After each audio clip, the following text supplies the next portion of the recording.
Hello, viewers. It's Cynthia Michael from Screen Review, bringing you a new podcast from a segment called the Boruto Review. Like always, I'm going to speak very loudly, very clearly, and very slowly in case you don't understand me. Also, I'll try to do my best not to breathe too hard during this audio podcast recording as well, not to cause any audio feedback as well. And finally, if you're under 18, this audio podcast recording will attain to adult language. Once again, if you're under 18, this audio podcast recording will attain to adult language. Now, if you're over 18, that means you're good to watch this audio podcast recording. So anyway, before I begin, if you're wondering what's the hissing sound in the background, that's just my radiator. So basically, if you're wondering what's the once again, if you're wondering what's the hissing sound in the background, that's just my radiator. So basically, in my room. So basically, where I call my podcast is at. So anyway, just to let you guys know again, if you're wondering what's the hissing sound in the background, that's just my radiator.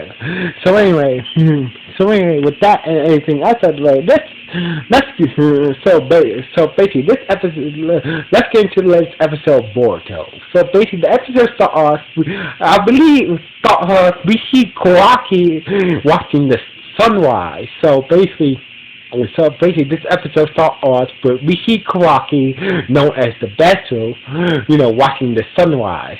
Then we cut to Boruto and his team leaving the research lab, the laboratory, and Ryuten, to go search for Koharu and Mugo. So basically, Boruto's team was packing up and ready to head out, and till Dr. Kotsky showed up with this battle suit. So basically, the idea was for Boruto and his team was about to go. So basically, Boruto and his team were going to go on the mission to see what happened to Koharu and Mugo when they went to go investigate that crashed airship that was launched by the Kara organization. So anyway, but Dr. Koski wanted to tag along with them and tie this new battle suit that he created, and also the ninja dog that Kawu, I think it's not Kawu, I think it is. Please forgive me. I think the dog's name is Kawu. So basically, Kawu. I believe he might be a boy dog. So basically, I've seen his name. So basically, if I'm mispronouncing the dog's name, please forgive me. I believe his name is pronounced Carl. So basically, the dog that was at the research lab with the prosthetic leg, who recently got a prosthetic leg, was also joining Boruto's team. So basically, Boruto and his team headed out to the area where the crashed airship crashed to that, and go looking for Mugo and Koharu. Meanwhile, back at the Kara organization, Jigen was sitting in his chair somewhere. I believe somewhere in the dining room, and out of nowhere, Cole started to attack her. But Jigen was blocking his attack. So basically, I believe that Cole was was doing a playful sneak attack, trying to catch just messing with Jigen. So basically, the reason why why he did this playful sneak attack, Cole was you could have you could have trusted us. You could have trusted me. You could have trusted me. You could have just asked me about me being a traitor or not, and also send me out to go get the vessel. And Jiggy say, oh sorry I hurt your feelings and all, but I just wanted to make sure I just wanted to make sure that you was on the upper level. And besides, I have better so basically, I just wanted to make sure that I just wanted to make sure that you guys were not, that you was not a traitor. So basically, and also I have separate oath for you. So basically, until I said so, I have some plans for you, but for right now, you can just go. So basically, Cole was still pissed off that Jigen didn't send him after the vessel and whatnot, and also was pissed off that Jigen and Audible thought that him and Delta were traitors. So basically, Delta, he passed Delta, and Delta, he said oh, don't be pissed, Lord Jigen did the right thing, making sure that Lord Jigen did the right thing, about making sure in his own way to make sure that did his right things. And also, you should not be pissed off that he sent other people to get the best besides you. So anyway, basically Cole walked away from Delta, and that was that. So anyway, meanwhile, basically Boruto's team, along with Dr. Koski and the ninja dog and the ninja hound dog named Karo, Carl got to the site where the airship crashed at. They noticed that these puppets were laying near the ground. These robot puppets was laying on the ground next to the crashed ship. So basically, Mr. Dr. Kasi went to go check out the airship, while the others, was looking at these weird puppets. These weird robot puppets near the crash site. So anyway, one of the puppets got up from the ground and started to attack Boruto while Dr. Koski was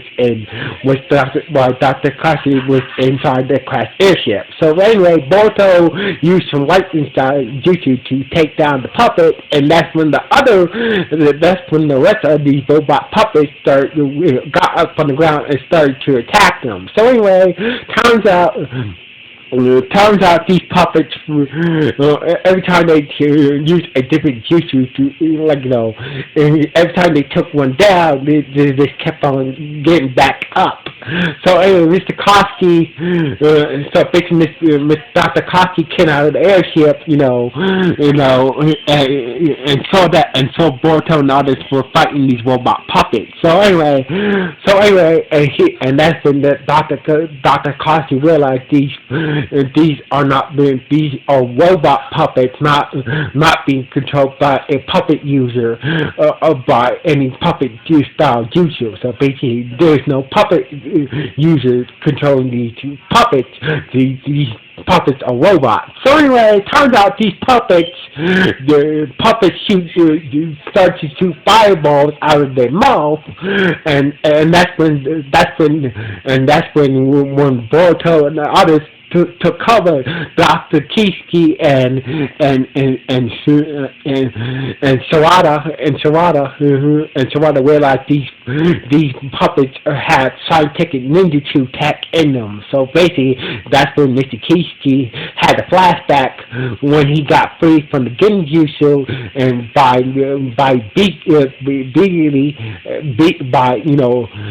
by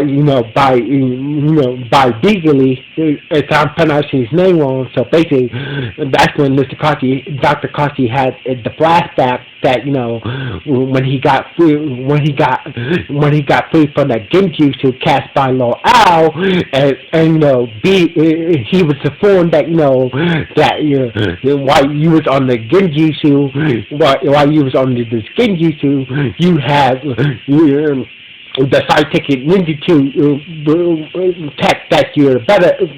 You accidentally gave the secret to your scientific ninjutsu technology towards the person that cast the genjutsu on the first place. So basically, Dr. Kishi felt bad that it wasn't for him being under that genjutsu, these puppets would not have the scientific ninjutsu tech in them. So anyway, so basically. Dr. Kichi had an idea. So basically, he activated the gauntlets on his. So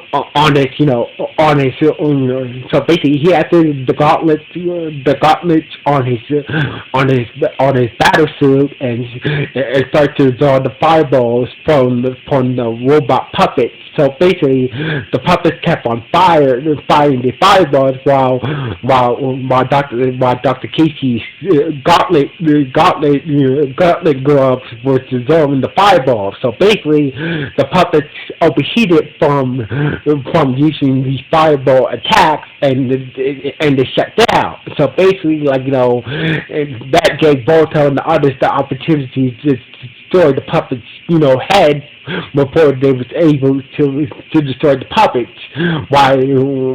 So basically, Dr. Kishi realized that he kept on forcing these puppets, kept on throwing the fireballs from the puppets. That way they could overheat and shut down. So basically, Boruto and others, we took the opportunity to destroy the puppets against so basically, Dr. Kishi, against Dr. Kishi's quick thinking, they was able to destroy the puppets, but before they destroyed the last one, Dr. Kishi took the previous shit out of the robot puppet, out of the last robot puppet. So basically, all the other robot puppets were destroyed except the one. So basically, before he destroyed the last one, he took the computer chip out of that one to see how he can get any information out of the computer chip from that robot puppet. So anyway, the ninja hound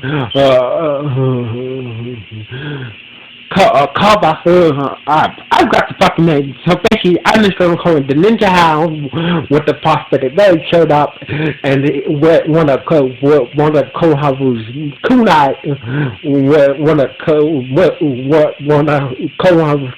knuckle knives, and the hound led them to a cave where Koharu and Mugo was hiding out.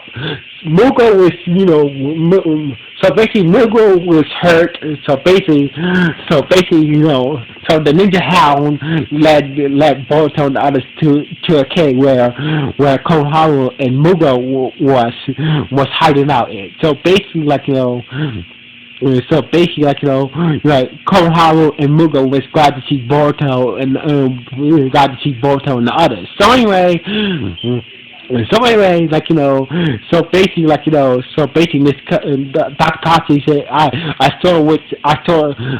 inside the airship, I saw this empty container. So basically, Carl would say, oh yeah, I have a flash drive, I downloaded the data from that empty container that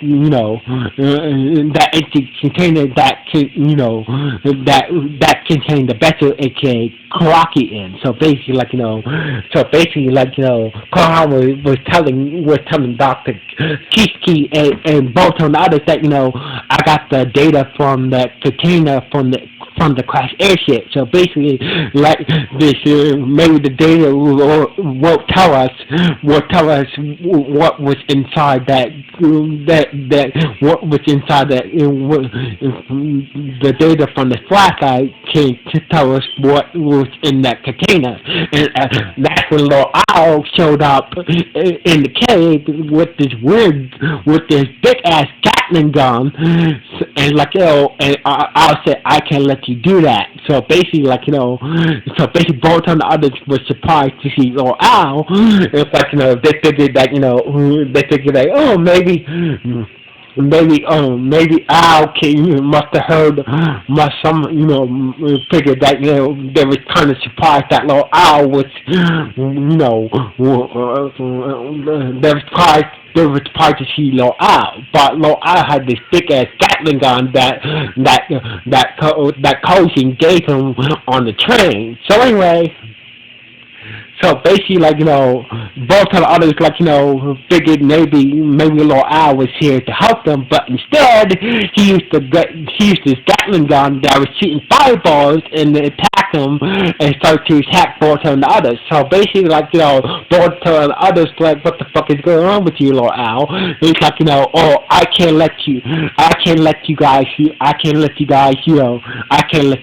leave here alive with that data, and also about the vessel. So basically, both of the others did not know anything about the vessel, but anything about the vessel yet. So basically,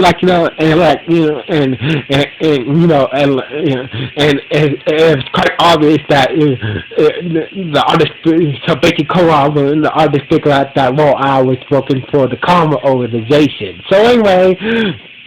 So basically, Konoha was able to destroy Little Al's Gatling gun, with his Bazinga. So basically, Konoha was quick thinking. He used his Bazinga to destroy Little Al's fireball Gatling gun. So basically, Little Al managed to hit, managed to hit, a boat. I believe a thunderbolt hit Konohara from Little Al's body, hit Konohara in the face, and basically was temporary, so basically Konohara was temporarily knocked out from the thunderbolt that came from Little Al's body. So basically, that's the movie. Was so basically you've been working for the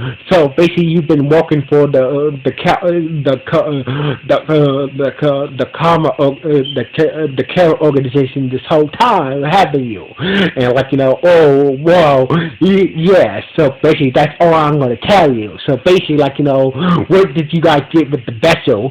And and once again, the others, what vessel are you talking about? You talking about the airship?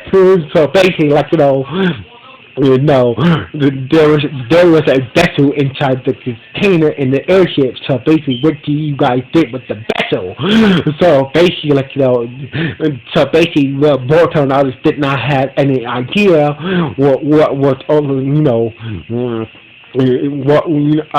there was a vessel, aka Karaki, inside that container. So basically, Little Al figured out quick that you guys didn't even, so you guys don't have the vessel after all. But still, I had to kill you. So basically, Mugo grabbed Little Al, grabbed Little Al from behind. And before Mugo was able to grab Little Al from behind, Little Al took one of Mr. Dr. Kiki's gauntlet that is jutsu and started to use it against both of the others, and that's the Muga from behind grabbed Lo Ao and used Earth style jutsu, was try to talk some sense Lo Ao and try to stop him from doing trying to stop him from doing this. But Lao Al was not trying to hear Mugo was preaching. So anyway, and that's when Lao Al's prosthetic arm, he saw a burst of lightning, a lightning spear a lightning spear from Lao Al's arm, pierce Mugo's body. So basically, in his last effort, he used Earth Style and Mugo in his last ounce of strength did Earth Style Jutsu and run the cave down, part of the cave down on him and Lo Ao, take and gave both of the opportunity, gave both of the others the opportunity to escape. So basically, both of us like, no, Mugo, don't do this. So basically, like Mugo said that once this cave comes down on me, and I'll use the opportunity to escape. So basically, once the Earth Style Jutsu, once Mugo's Earth Style Jutsu took down part of the cave, took him and Lo Ao with him, the others was in shock that Mugo sacrificed himself for them to escape. But turns out that Lo Ao was fighting his way from the Earth Style YouTube didn't work. Didn't work. We see Lo Ao robot hand, prosthetic hand came out from the rubber or from the collapsed cave, and Koharu came too. Koharu's Boruto, we should do what. Mugo, we should not let Mugo's sacrifice being banned. So basically, Boruto and the others managed to escape from the cave before Lo Ao busted himself free from the rubble of the collapsed cave that was caused by Mugo's Earth Style Jutsu. So anyway, Lo Ao was was dusting his stuff off. It's oh wow. So basically, there's no way you guys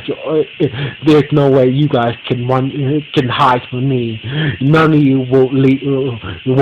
None of you guys won't. I'll make sure that none of you will get back to the Hidden Leaf Spirits alive. So basically, this is how the episode ended when Lo Ao vowed to herself that none of them will get back with the information. None of them will get back to the village alive. So basically, Lo Ao promised that Boruto and the others won't get back will be dead before they ever get back to the village. And that's how the episode ended. So anyway, this was a good. So basically, Lo Ao was a badass. Honestly, he got this whole Dark Vader thing going on. He had a thunder spear coming out of his full-on. He was able to take one of Mr. Koski's, Dr. Koski's, gauntlets of his jutsu and whatnot. So basically, he was kicking ass. But poor Mugo, man. I'm sorry about Mugo. But anyway, this was a good episode. So anyway, what do you guys think about this episode? Was it a good episode? Was it a bad episode? Please let me know. Please let me know in the comments below this podcast. So anyway, this is Cynthia Michael from Screen View. Sign off. 1.